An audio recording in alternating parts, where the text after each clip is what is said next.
What's good, YouTube? Welcome back to another video, man. Welcome back to my channel. We got some more controversy going on right here, man. As y'all already know, Deion and Shedeur Sanders been kind of going a bit crazy on social media as of recent. You already know with the Cormani McLean and, other players leaving and stuff like that. But let's go ahead and see what this video is talking about. This is Deion and Shedeur Sanders made a big mistake. I don't remember him, to be honest. Bro, it had to be very mid at best. Okay, I remember that. It'll be a top 5 pick. Where your son going? LOL. I got time today. Yo, they been wilding. To bury Deion Sanders. The NFL draft was about a week ago. Yeah, they been wilding. Caleb Williams gets selected #1 overall. Immediately after the NFL draft concluded, there were already pre-draft odds on who was going to be the 2025 #1 overall pick. The highest odds went to none other than Shedeur Sanders, who has been very controversial for many reasons, like doing this during this past season, which has become one of my favorite viral memes. And as controversial Shedeur Sanders is, and as controversial as his father is, he just did something that for some reason tanked his stock even further. Man. The backstory to this entire situation is insane, and it deserves more of a deep dive than what you're seeing on social media. So before we get to the content, make sure you drop, like, subscribe, and turn on our notifications to help the channel grow. Now that we get all that out of the way, Hey, man, I personally believe, I don't really think that stopped his, or like tanked his draft stock. I feel like that they low-key never was going to draft him #1 to begin with, but I don't know. NBA, MLB, not the prize picks. Down below too. What's going on, everybody? Deion Sanders has never shied away from controversy. Whether it was his attempt at becoming a two-sport athlete during his time as a professional football and baseball player, all the way to his tenure as the Colorado Buffaloes head coach. And his introduction was very fiery, but at the same time, he issued a warning. You know why? Because I'm coming. I'm coming to restore. Oh, yeah. Thanks to re-energize. One of the most viral videos. I'm not gonna lie. Everybody that's sitting butt in the seat ain't gonna have a seat when we get back.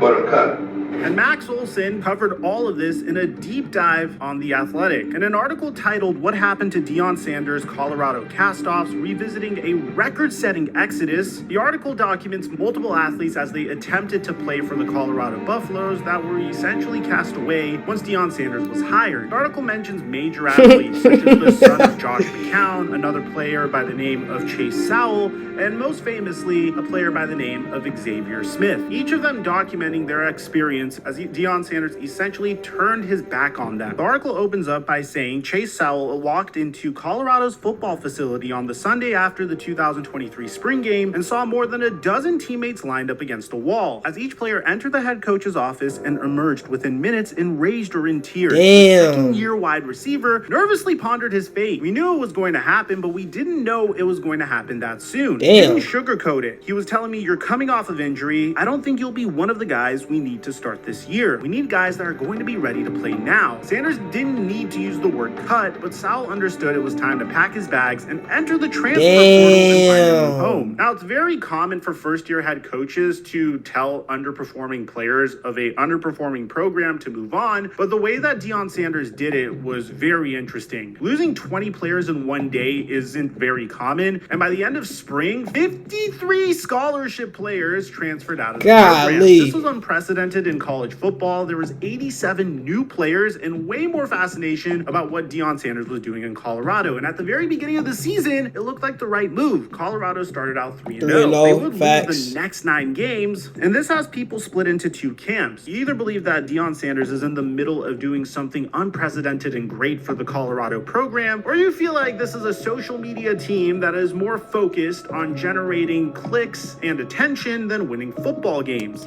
I don't understand why everybody really believes that this is just for clicks and all this extra stuff when it's like, dog, the team was 1-11, like, and it's Deion Sanders, so of course it's going to be all types of controversy as far as clicks or whatever, but dog, the first team was 1-11. He brought in guys to try to, it's like a rebuilding dynasty. Like, imagine playing college football and your team is 1-11. You really expect to go undefeated unless you want, like, freshman mode or some shit. I don't damn know. Here's a list of all 53 players and where they transferred out to, including Josh McCown's son, Owen McCown, who arrived at Colorado in 2022, but things would change for him drastically as Colorado would start out 0-5 and their head coach, Karl Dorrell, would get fired immediately. McCown mentioned how going through this rough season made them all close, but it felt like it was for nothing because Deion Sanders walked in and promised to tear down the Colorado Buffaloes. McCown didn't even bother to compete because, of course, Shedeur Sanders was transferring in, and we all know that Deion was probably going to start his son over Josh McCown's son. So he transferred to UTSA where he could start this fall. Chase Sowell, however, stayed to try to battle out for a spot, but unfortunately he would tear his labrum, and this article describes what the experience was like. Every day felt like a tryout. Sowell thought he had to be perfect to gain approval. He wasn't himself. He was more stressed and more withdrawn. New coaching staffs can be disorienting for players because they don't know whom to trust. Sowell's father grew up in Florida and revered Deion Sanders, and Sowell didn't want to disappoint his family by failing. There was nowhere to hide. Cameras followed the team around constantly for Sanders' Amazon documentary series and his son's well-off media YouTube channel. It felt like a reality show. Sowell said that it felt like it was all the newcomers versus the existing Colorado players. That's the best way I can put it. The new guys were going to be against the players that had already been there. It wasn't a good environment to be in. It wasn't a team environment. On April 23rd, their group text blew up. Players were called into exit meetings with Sanders and told they couldn't play at CU. One described the experience as going to see the Grim Reaper. Sowell's meeting was his first one-on-one conversation with the head coach. And the next morning, apparently the Colorado players were locked out of the football facility. They couldn't grab their things from the locker room. They couldn't grab a meal at the training table. When you're gone, you're gone. Now, of course, as a college sports athlete, Sowell wanted to go wherever he can play as much as possible. So eventually he transferred to ECU. And eventually Sowell would emerge as ECU's #1 wide receiver, leading the team with 47 receptions for 622 yards and a touchdown. That's great, then. That's good. He's happier than ever. But the viral part of this story is the one that you probably heard of the most. It has to do with a cornerback by the name of Xavier Smith. And this went absolutely viral, and we'll get to how this I never heard of this. Sanders draft stock in a sec. Xavier Smith's sit-down with Sanders was later Sunday. By then, the redshirt freshman safety knew what to expect. His father encouraged him to hope for the best, but he didn't even get a one-on-one. Defensive coordinator Charles Kelly brought Smith and safety Oki Salavier into the office together. He sat on the sofa and he's talking to us, but he's not even looking at us. I'm looking Coach Kelly dead in his eyes. Sanders said he felt like I should hit the portal. He didn't want me to waste a year thinking I could earn a spot. I was actually getting mad, like tears coming to my eyes, because bro, you never even tried to get to know me. And this is the part that went absolutely viral. Now, I'm gonna read the rest of this so we could understand the full context of the situation, but Smith wasn't shocked he was cut.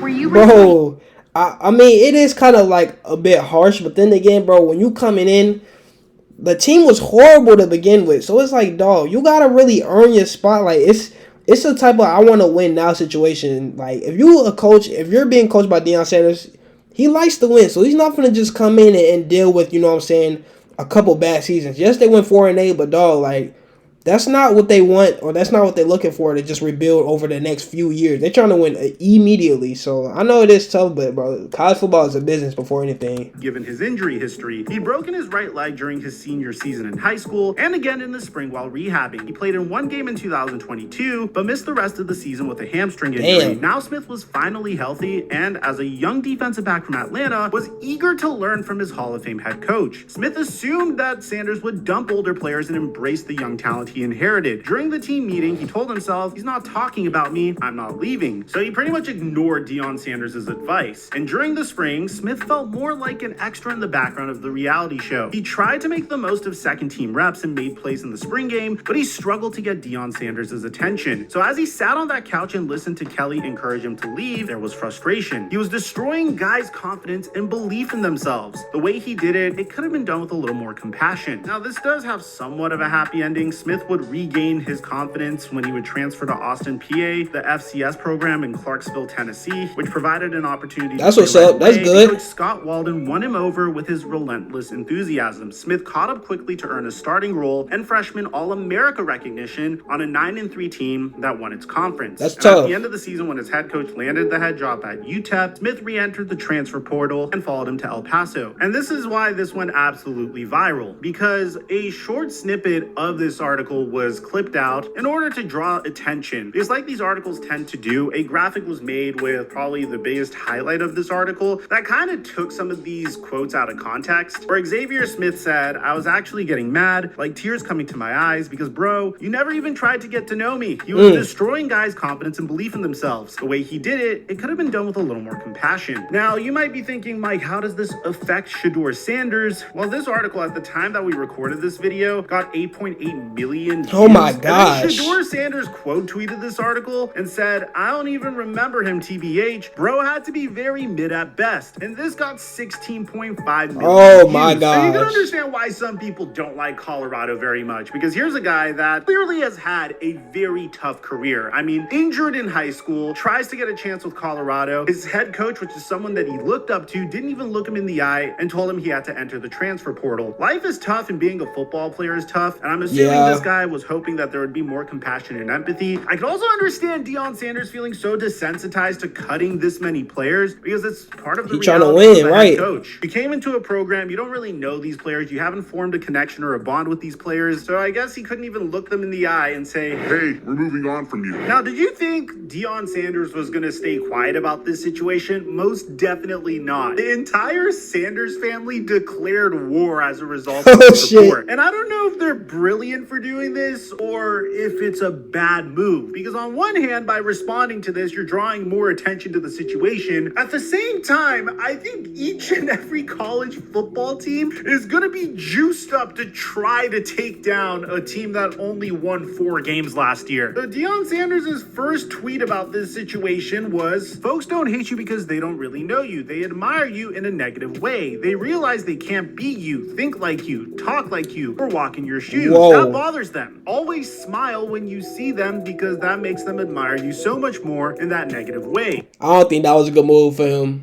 I don't think that was smart of him to say, honestly, but that's just me personally. And the craziest part is someone with like 200 followers tweets at Deion saying, "Tell your son to stop act like he's the coldest out here, then put up a 4-8 season." Deion would quote tweet this saying, "He'll be a top 5 pick. Where's your son going?" Oh my gosh. Well, I got time today, LOL. And I think the craziest tweet of all was when he took a screenshot of the kid's stats, who just asked for more compassion and empathy from Coach Prime, and then tweeted "Law Jesus," which is absolutely insane if you think about it. Because at this point, you're just trash talking a kid that wanted to play for you. It was just disappointing. Wait, that was him?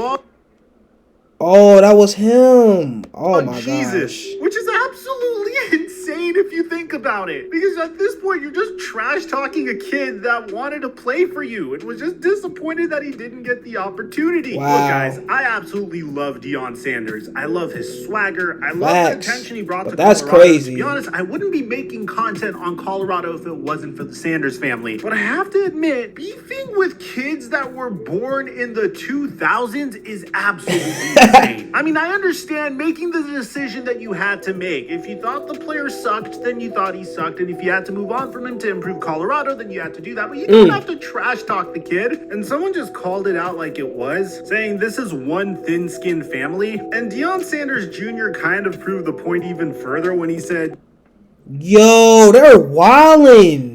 You're so bitch-made, dog, it don't even make sense. You wrote multiple articles talking down on the family, but when we finally respond, we're thin-skinned." At the end of the day, it really depends on what the goal here was, the Sanders family. If they wanted to trend on social media and try to draw more attention to themselves, whether it's negative or positive, they succeeded at that. I personally think it's crazy for a Coach Prime to even be talking back on a former player that got no playing time, that had to transfer to an FCS school. And I'm not going to sit here and say that Shedeur Sanders isn't a good QB. I think he has an opportunity to potentially go top 5 and potentially become the #1 overall pick. And the craziest part about this is, the moment this happened, Shedeur went from +100 to be selected #1 overall to +300 and is currently at +500 according to FanDuel Sportsbook. Now, when you take a look at what happened with Caleb Williams and his career with USC, at the conclusion of his Heisman Trophy winning season, everybody knew that Caleb Williams was supposed to be taken #1 overall. And then he had a horrific season with the USC Trojans, a huge step back, with a lot of strangeness happening off of the football field as well, including people thinking that he acted too Hollywood, he acted too LA. People didn't like that he painted his nails. People didn't like that he cried once Notre Dame beat them. There are all these indictments on Caleb Williams' character. At the end of the day, he still went #1 overall. Do I think Shedeur Sanders' draft stock is tanking just because of this one commentary on a tweet? I highly doubt it. I think this has way more to do with the competing members in the quarterback class. Yeah. I mean, this is one of those years where you could see the other members of the draft class make a huge jump and take a huge step forward. Jaden Daniels wasn't the favorite to be selected #2 overall 1 year before his NFL draft. It was Drake May. Ali Fashanu was supposed to go #3 overall. Marvin Harrison Jr., for the most part, was supposed to go in the top 5. But I think this has to do more with the volatility of Shedeur Sanders' season. For all you know, Shedeur Sanders could once again go out there and put together a pretty solid season like he did last year, where he threw for 3,270 yards, 27 touchdowns. That's some great stats, though. But his team just completely fails. Meanwhile, you could expect more consistency probably from Quinn Ewers, and maybe even a chance to win from Quinn Ewers and Carson Beck. The fact of the matter is, the stakes have never been higher for Shedeur Sanders. Last year, it was about getting recognition for Colorado, and Colorado was a very popular team. They were considered a team to have a lot of swagger, very exciting. What is Deion Sanders doing to Colorado? It's so interesting. Now they actually have expectations going into this season. They had a decent recruiting class with 1 5-star commit, 3 4-star commits, and 3 3-star commits. So the jury is out on whether or not this team would be able to take a huge step forward. And I think it has more to do with the volatility of Shedeur Sanders' situation that is affecting his draft stock more than the fact that he decided to quote tweet this one tweet and kind of fanning the flames as to why people hate Colorado. Let me know in the comment section down below. Do you think this is something that's being blown out of proportion, or do you think this is more of an indictment on Shedeur's character? Do you think Deion Sanders was in the wrong for the way he decided to part ways with this young player? I'd like to hear what you have to say. Aside from that,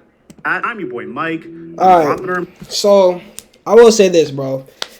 Regardless of if it was Deion Sanders or if it was another coach, I personally believe that, look, when it comes to college football and when it comes even college, even I'm about to say even college football, I'm tweaking, but when it comes to football in general, high school or college, pretty much, it's like, dog, if you're hurt, if you're injury prone and stuff like that, then yes, you're gonna more than likely not play and get cut, and it is gonna be harsh, to be honest. Like, that's just because, you know what I'm saying, football is a business before anything.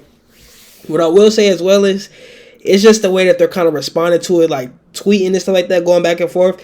It's a little bit crazy, and I'm surprised that they're even doing it. But low-key, can you really be surprised? Because it is, you know what I'm saying, it's Deion Sanders. And, you know, he's that type of guy. He moves with confidence and stuff like that. I don't really know, though, man. It's like, I know that they were kind of after him, like, you know what I'm saying, the draft, the NFL or whatever, the media, college football in itself. But, boy, are they going to be after them way more now after this. Like, I don't, man, me personally, we'll have to really wait and see how that ends up playing out, though. But I don't really know if that was the smart way to go about responding to it. He screenshotted, bro, and everything. He said, Lord Jesus, like, he chose violation that day. I ain't going to lie. Then the son calling the dude bitch made this, bro. It's a lot, man. It was a lot, but we'll have to wait and see how it all plays out, though. Their last recent record was 4-8. We got to see how their record ends up this year. Me personally, I'm a fan of the Colorado, though. But let me know what y'all think in the comment section down below about this whole entire situation. We're gonna go ahead and react to some more videos in a few when we can. But until then, it's your boy Caprice the Great, and I'm out. No cap.